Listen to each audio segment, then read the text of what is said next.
The following program is rated S for satire. We are not professionals, nor are we clinically depressed. We do, however, suffer from long bouts of indecision and stagnation. Viewer discretion is advised. Welcome to this week's episode of Take That Depression, the Drawflark podcast. I'm Kyler. That's Spencer. Good evening. How was your week this week, Spencer? My week went by pretty fast, actually. Okay. I had a really good work week all around, which is unusual. Yeah, it was pretty chill at work this week. I agree. It just went by super quick. Yesterday went by very slow, I think, just in the excitement of hurry up and clock out, let's go. It's time to move on from work into the weekend for sure. My off rotation started off really fun. I got to take the boy to Monster Jam tonight.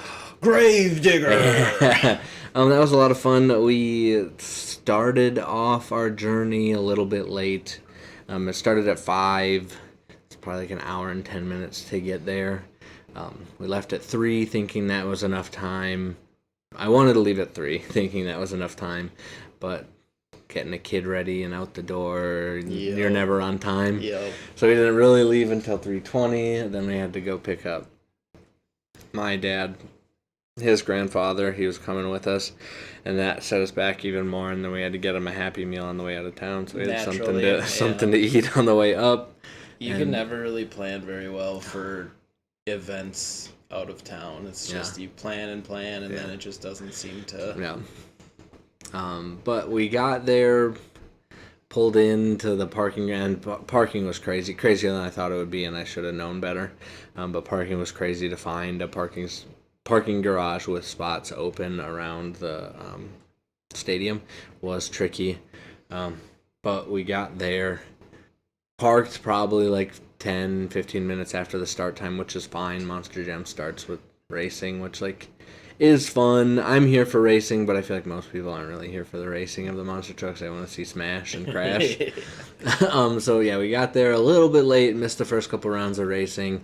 Got there just in time to watch the finals, which was Gravedigger, and another one, Executioner maybe. I might be remembering that wrong. I think I can name like 2 or 3. The first one is always Gravedigger. And then Gravedigger won that, which was really cool to see. Gravedigger was always my favorite monster truck. I feel like it was either that or Max D for the longest time. But if you grew up watching monster trucks, but Gravedigger won the racing, so that was cool to see. And then we got to see the skills competition that they do now. I don't know. Have you watched Monster Jam recently? Not recently. I went to a Monster Jam event, I think, in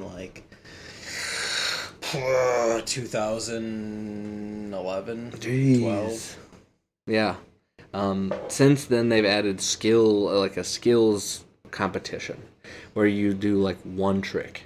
And it's got to be a trick it's not just look how high I can jump. Because it's not, it's they're balancing the truck on the front 2 wheels. Looking at the driver, you're just looking straight into the ground, and you have to feel in your body if the truck's leaning forward or backwards, and you have to drive forward or reverse, and people do donuts for that one too. But the skills competition, there was one, Sparkle Smash, the unicorn truck.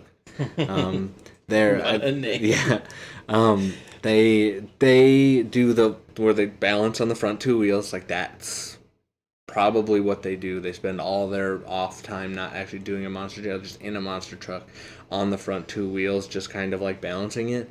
Because geez, I swear, for 30 seconds, this person was just balancing their monster truck on the front 2 wheels, looking straight at the ground for at least 30 seconds. And it's how do you do that? In a 12,000-pound machine, how do you balance it on 2 wheels and just be cool about it? It's crazy, yeah. I feel like you could give me the keys to a monster truck and my first, little hill, I'll somehow just tip it over and it gets stuck. But so we got to watch the last bit of racing. We got to watch the whole skills competition the whole time. The boy was absolutely cheesing, which was great because this was the first foray into this kind of event for him. We'd gone to a demolition derby before, and he liked that. But I didn't know how he'd feel. Like, we watched it on YouTube. Mom watched it on YouTube. But he was absolutely, every time the monster trucks would come out and do their little like lap around the track before they did their skill, he would be like, "Look!" And I'm like, "Yeah." That's what it's all about. Those little reactions. Yeah, that's really cool. And it was about time for freestyle. They were doing the between skills competition and freestyle, like vamping, where they have like kids come out and race in mini monster trucks, and they got like RC cars rolling around and doing all the jumps and stuff. And he got really cranky, and he's like, "I want to go home." And it's like, "All right, buddy, you stuck it out, so let's head on home."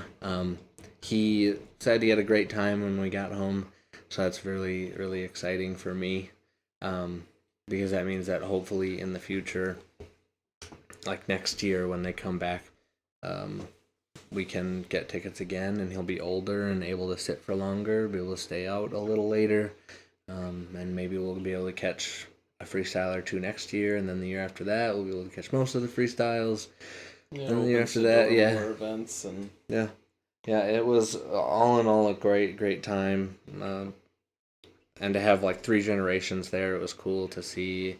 Like my dad also, he's not like into monster trucks, but like anybody, it's like cool, fun thing that is going on. Happy to be here. To see him reacting to all this stuff, and the boy reacting to all this stuff, and me reacting to all this stuff, it's cool to have that time where you can just like zoom out and have, again, 3 generations of one family enjoying this same thing is pretty cool as that just like a zoom out moment. But yeah, that was the highlight of my week for sure. Being able to take him to his first Monster Jam, and us for sure sending the wife a whole bunch of Snapchats of him, and he had those kid earmuffs that you take him to when they go to like sporting events, whatever, that cut down the volume, and he would not put them on. In the lead up to this, we were like this week every night. Whatever, dude, lose your hearing. Every night we're like, "You want to try him on?" And he's like, "No, I don't want to try him on." And it's like when our youngest was crying, it's like, if you put him on, you can't hear her crying. And he's like, "No, I don't want to put him on."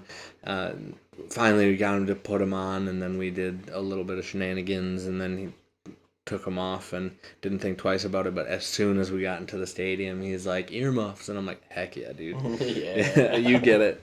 So then he wore those. That was a fun thing too, for him to see and understand what that piece of equipment is for, and when it is too much for him to be like, "Oh, can I have that? I know we have a thing for that." That was very, very cool. That's half the battle. That's why my hearing's so bad. Standing right next to like stadium speakers at all the concerts and be like, "This is fine." And now I work at a job where we have radios, and you call things out, and every page is a what? Yeah. What? What was that last page? I'm really bad about it too, because I think I don't need hearing protection, and then like on the drive home from whatever event, everything's just a little bit quieter. It's like, oh yeah, probably should have worn some hearing protection there. But yeah, we're trying to do right by him, make sure he's got that on. But yeah, all in all, it was a very, very fun experience, even if we had to leave a little bit earlier than we would have liked. That was kind of the give and take here. He's 2.5. You can't expect him to sit through a whole Monster Jam. That's crazy. But to get what we got out of him, it was almost 2 hours of him sitting and enjoying monster trucks. So that was really, really cool. Yeah, I'd call that a win. That's a really good day. Yeah. But anyway, I guess enough about me. Do you want to get right into this? Let's pick a word. Do the dang thing. Alrighty. Our 5 words are cookie, sister, assistance, attitude, and fishing. Correct me if I'm wrong, but fishing, this isn't the first time this has appeared, right? I don't remember. So I think it was one of our first episodes. We'll have to go back and listen, I guess. I don't know. You guys remember that as an option. Definitely. I remember like it being fishing and something else, and I was like, "Oh yeah, a cool lake and like whatever." And interesting. No, I don't remember fishing ever being on there, but also as soon as I hit record, my brain stops recording. So from when I hit record until I hit stop, my brain doesn't record any of that because the podcast Audacity has all that saved for us. My brain doesn't need to take that in. I don't super love any of it. Do you have any that you love? There's not a single one that I love. Okay. There's 2, I guess, I wouldn't mind drawing. I have a feeling they're not the same as yours. Yeah, I also have 2. So let's do the second one. So don't say the first one that you're actually picking. Okay. But what's your second word? You don't say it on 3? Well, you can just say yours, and I'll tell you mine. My secondary is cookie. My secondary is fishing. Are we flipped? Is your first cookie? Mine's fishing. Yeah, all right. I guess, I mean, I forced last week's. I was going to say we went with gate. Let's do fishing this time. I can for sure do that. I think I'm going to take it, or where it's cold right now, ice fishing is obviously abundant. So I'm going to probably do that. Maybe a little hole in some ice with just a rod sitting by it. See if I can perfect the basics before I go hard on it or anything. But that's what I think I'm going to do for my fishing drawing. What are you brainstorming right now? Probably a fishing scene of some sort. Well, that would make sense. Yeah. A scene that has something to do with fishing. I'll know it when I see it. Yeah, that's fair. That's fair. Whatever it is, I'm sure I won't be able to draw it, and it'll be a little more ambitious than my skill set. Whatever it is, I'm going to be mad by the end of this episode. But I guess then we can get right into the final portion of this episode. Start the question and answer. The question is, would you want to remember every detail of your life? That's getting in deep pretty quick, huh? Yeah.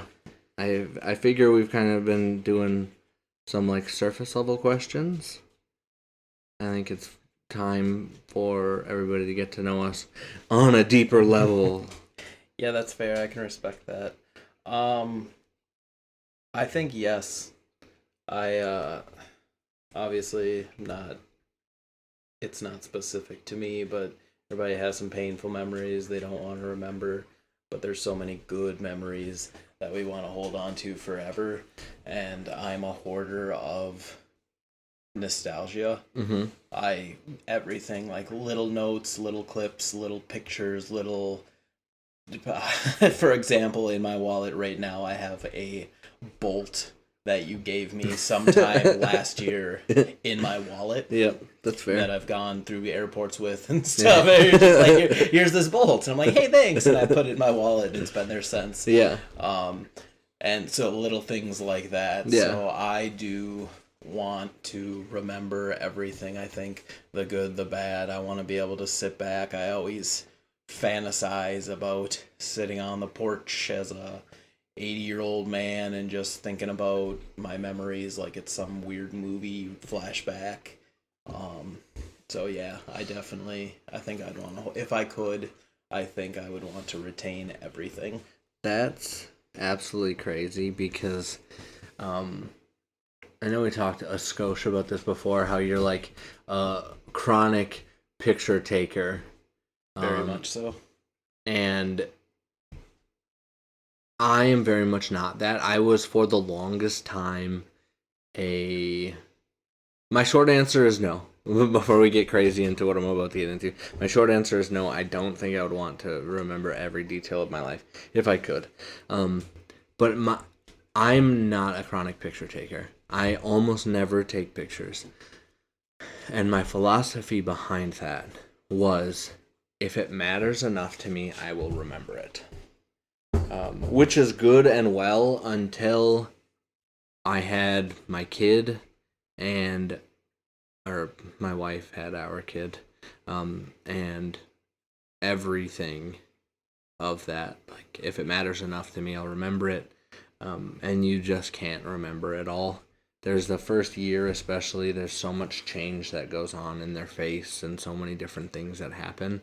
And if she wasn't there documenting pretty much every day of that with pictures, there's no way I would remember what baby the boy looks like to 2-month-old the boy looks like to 6-month-old the boy to 1-year-old to now. Like, I don't think that I would want to remember every detail. I do, however, wish and want to go forward in life taking more pictures. I don't want that to prevent my ability to be present in the moment, which happens a lot with my wife, and it's no fault of hers. If she had any help taking pictures, then she could spend less time doing that instead of spending all of her time taking pictures. But that's what I always think about when she's off taking pictures of whatever's going on, is like, just enjoy the moment. But it does pay off to have those pictures, the things, everything going on. I'm so forgetful, and like, it seems like every single day I just get more and more forgetful. And that's why I would love to remember. Like, I'm very much a picture person, because it's like, I forget details, like even Echo Baby Kitty. Yeah. Trying to remember him as like a kitten is like hard, but then I like see these pictures and I'm like, oh yeah, that's right. Yeah. And that, like, again, I'm really so bad about that, because I went to a Breaking Benjamin concert a whole while ago. And at my time, they were my favorite band. At that time, they were my favorite band. And I had my phone in my pocket, but I was too busy. Like, again, if it matters to me, I'll remember it. And he just like walked. We had seats like right to there's like the floor seating, and then there's like the walkway around the floor seating. We were like right on the banister in the actual seating in the actual stadium seating. And he walked right in front of us, and to have like a picture of him that close, the lead singer Benjamin, to have a picture of him that close would have been so cool. Yeah. To like in my memory book of pictures that I've taken, but I didn't, because if it mattered to me, I would remember it. And here we are. I can't remember the moment in the detail in which I would like to remember it. Mm-hmm. I remember that it happened, which is cool, but it's not like. That would have been a fun thing to have. And I want to be better about taking pictures. I want to help my wife get away from having to be the only one taking pictures. 2026, the year of taking more pictures. Yeah, the 2026, the year of more. I think that has been consistently our theme this year. Yeah. I know it could sound greedy to just say that. Yeah. But it's not more as in acquire more. It's do more. Yeah. It's be better. It's play more cards. It's do more things that we love. Spend more time with friends. Spend more time with family. Again, it's just the year of more of what you want. And that's kind of been our mantra since the end of last year. Probably in December we started saying 2026. For us, it was the year of more Magic, because we really wanted to play more Magic the Gathering, and then I found a couple other card games that I wanted to dive into. And then for me, it became the year of more TCGs, and then slowly over time, it has just morphed into the year of more. Yeah. We are really out here just trying to do better and be better for ourselves, and spend more time with family and friends for sure. I can't wait to look back in a few years, 27, 28, whatever. Yeah. And just be like, oh yeah, 2026, the year of more. Yeah. And then at the end of the year when we didn't actually do any more and we're just sad about it. Yeah. I hope that we can kind of stick to that. We've been doing pretty good on Year of More Magic at the very least. We've been setting up and we've been getting a little play group together once a week. for the past couple of weeks. We'll see how long that continues. It's been real fun. I've really been enjoying that. Yeah. Yeah, it just took a change of scenery, making sure that everybody's okay with if I need to step away from the table for a second to watch the kids or give them a little rock to sleep or some comforting or some food or whatever. That's cool. That was really nice of everybody to be chill about that. And if they're not, I mean, there's the door. Yeah.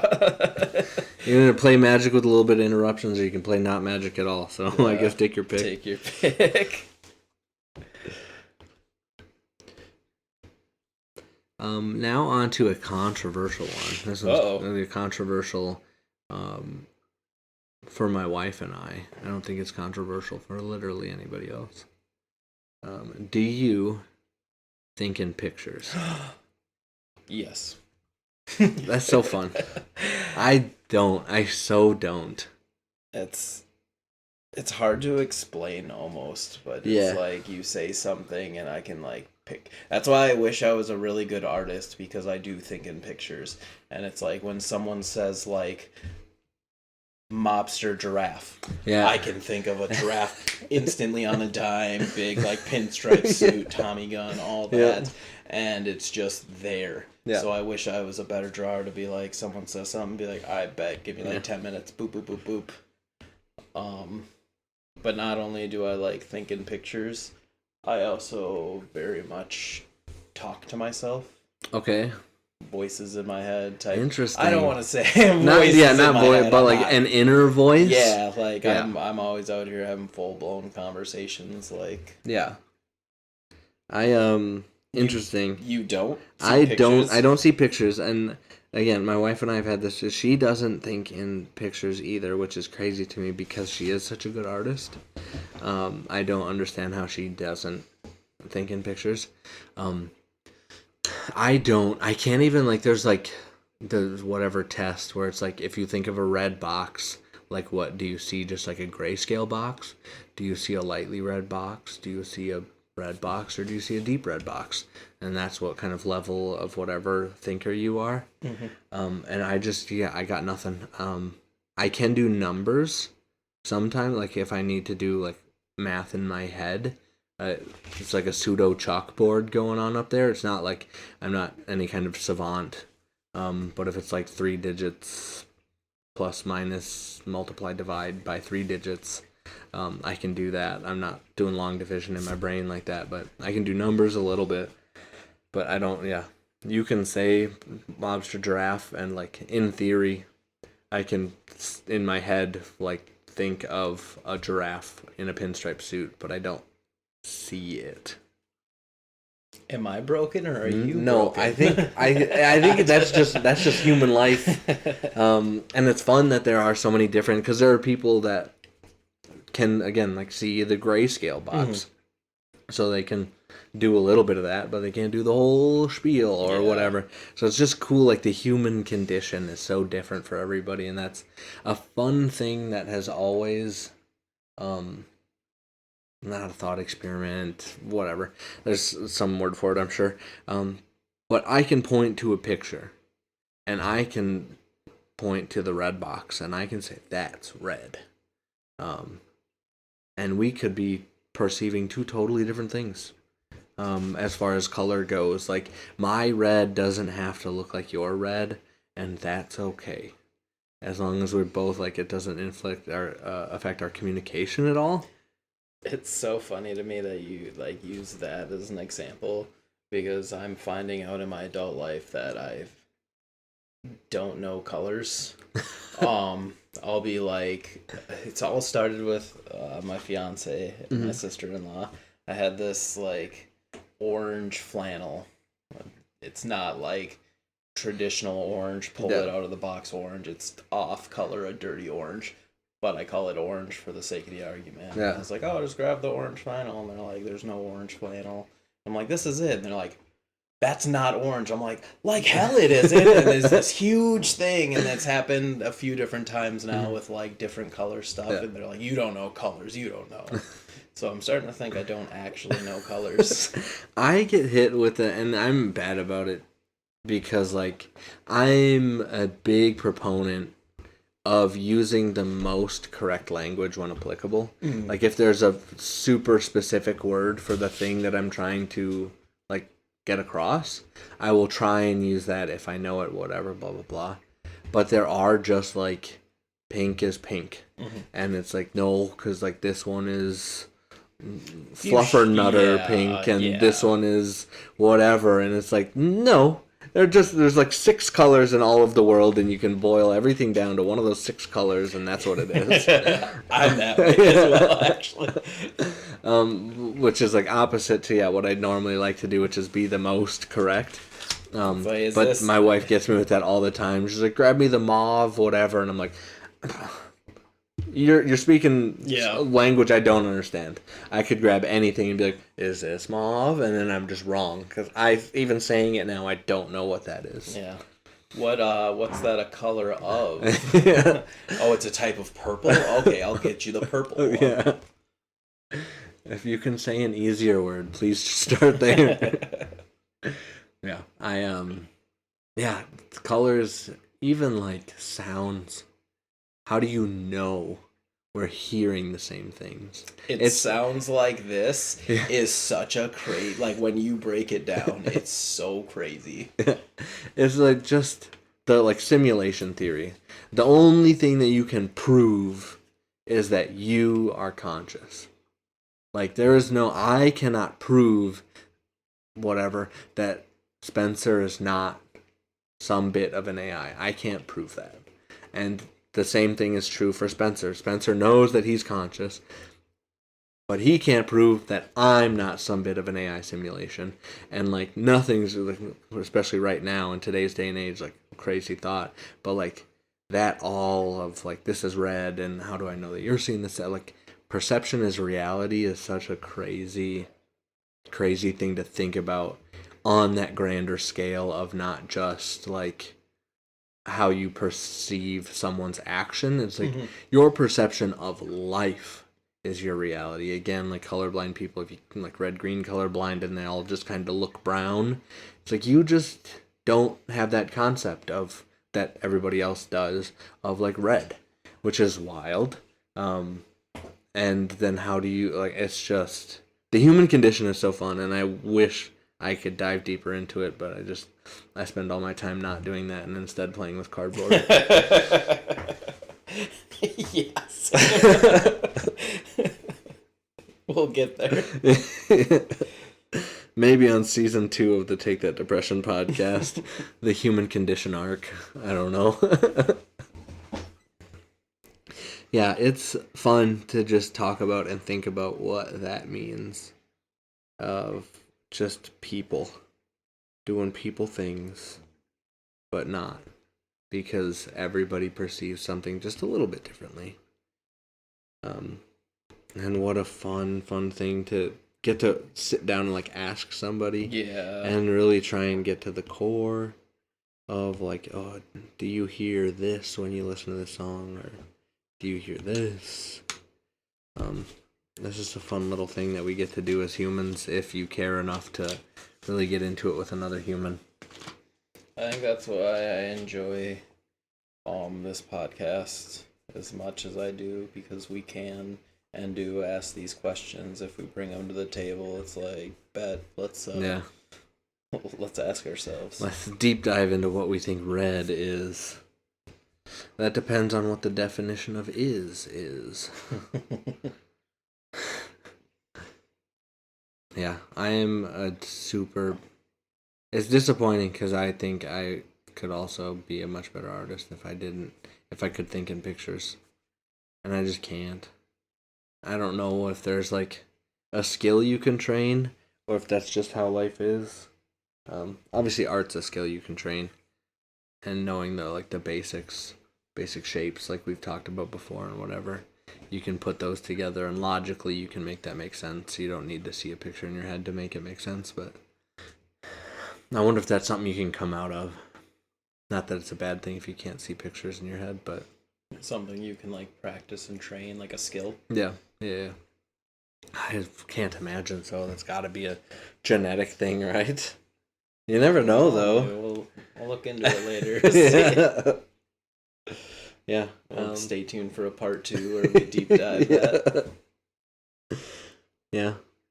But I think we're encroaching time here. Spencer, are you happy with the amount of work that you got done on your drawing?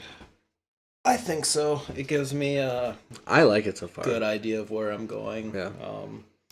Half the battle's just finishing it. Yeah. I'll be the first to admit I'm not very good at coming back, or I forget that I have a piece and I'm like, oh crap, I gotta get like 4 of these done. Yeah, I can tell what it is. Obviously I have a little bit of an insider scoop, but I can look at it and know what it is, so that's fun. We'll get there. Yeah, that's all we can do. If you liked what you heard here at all, feel free to play the algorithm game with us. Like us where you can like us, follow us where you can follow us, subscribe where you can subscribe.